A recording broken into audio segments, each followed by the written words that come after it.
We are in the Sudanese savannah, one of the least explored regions of Africa. A hunting people, the Mandari, live in this territory as they leave on their daily quest for food. The Mandari do not know that this will be their last hunting expedition.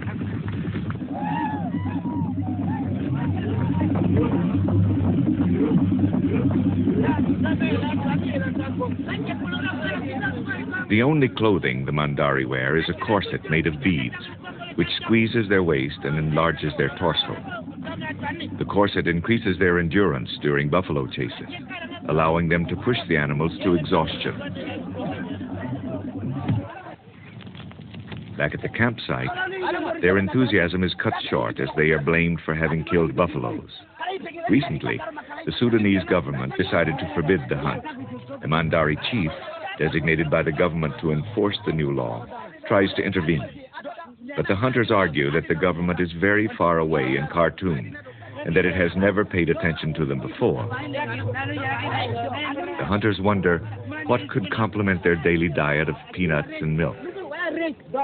They decide not to share any of the buffalo meat, arousing the anger of the others. The Mandari chief is becoming more and more unpopular. He is asked to stay out of the quarrel and to keep quiet.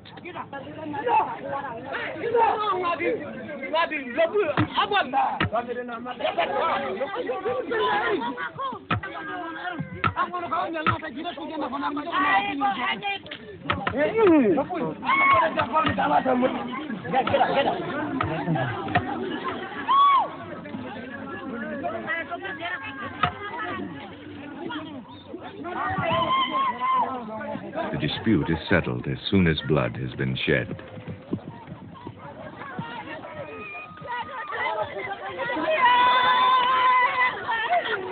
In the cool of the evening, mosquitoes start invading the camp where the cows are tied up.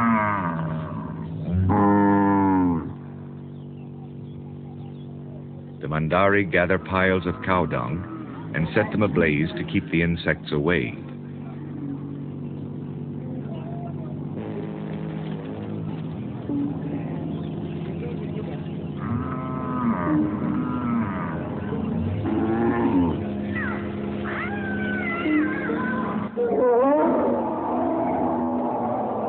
Driven by thirst, a large herd of elephants rushes to the Nile.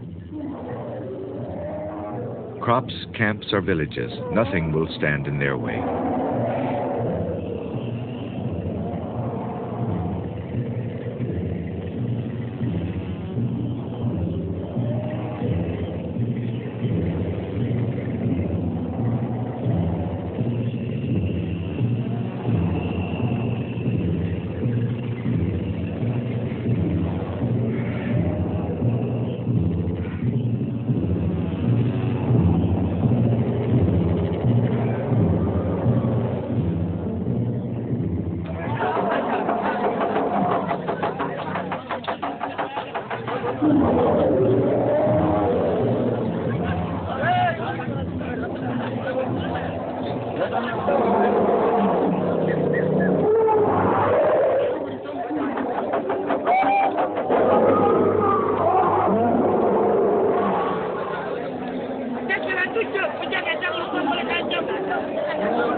That day, the Mandari killed 19 elephants, enough to feed all of their people for the entire rainy season.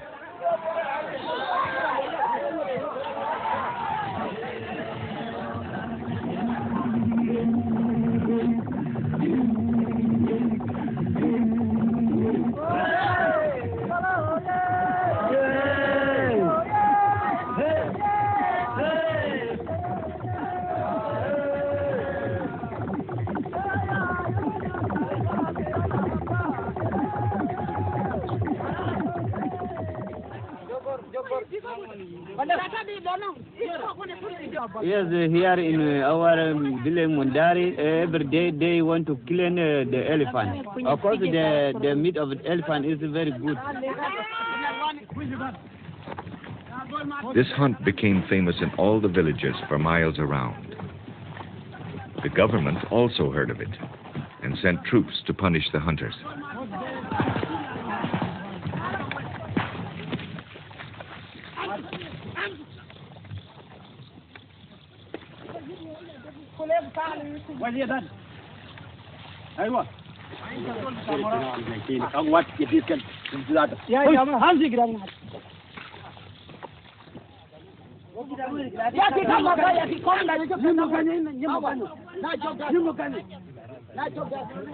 After a 6-hour manhunt, the soldiers gathered all the hunters together to interrogate them and indict them of a crime they cannot understand, that of doing what their fathers and grandfathers have done for ages. We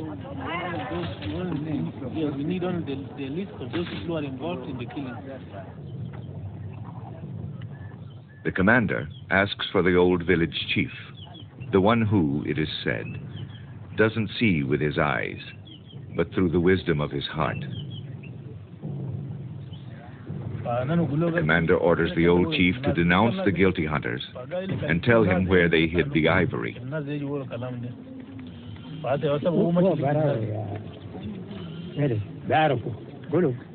You are asking me to turn against my people. I who already see the valley where the old elephants die. I who led the hunt and shed the blood of the beasts that brought us together. You are asking me to force my people to betray our heroes. A long time ago, the night filled with stars invaded my eyes. Today, the night falls on the shoulder of my people. No, the worthy man doesn't answer to the threat of guns. We will all remain silent.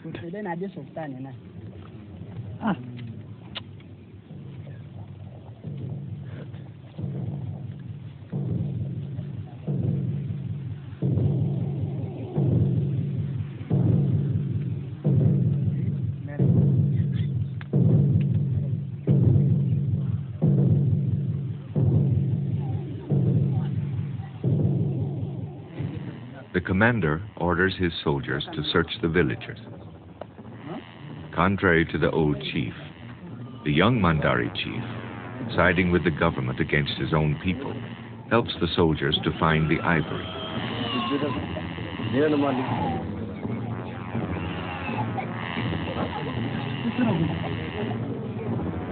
The women fake sickness in order not to be mishandled by the soldiers.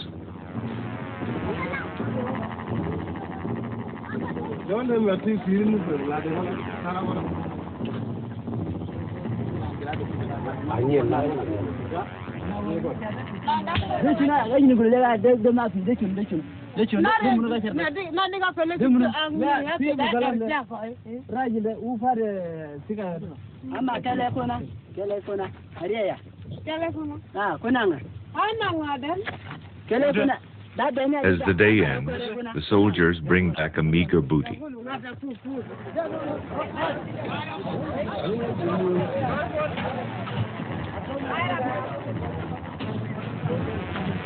But what can the Mandari do against those armed men who plunder their meat and ivory and take the most courageous hunters to jail? Afraid for their beads, the prisoners entrust them to their friends. However, diamond cuts diamond, and as soon as the soldiers are gone, the hunters who were not arrested recover most of the meat hidden in the swamps of the Nile, in a place known only by them, away from the crocodiles and from the army.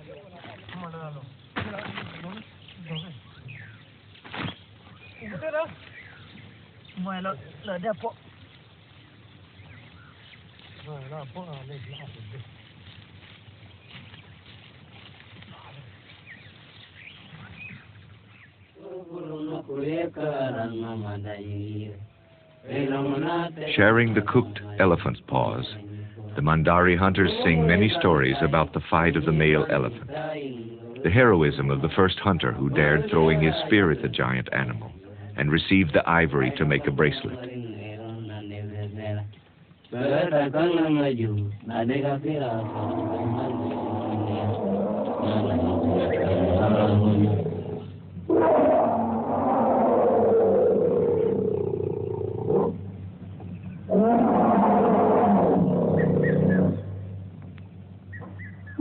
They dream of the huge herds they will not be able to hunt anymore.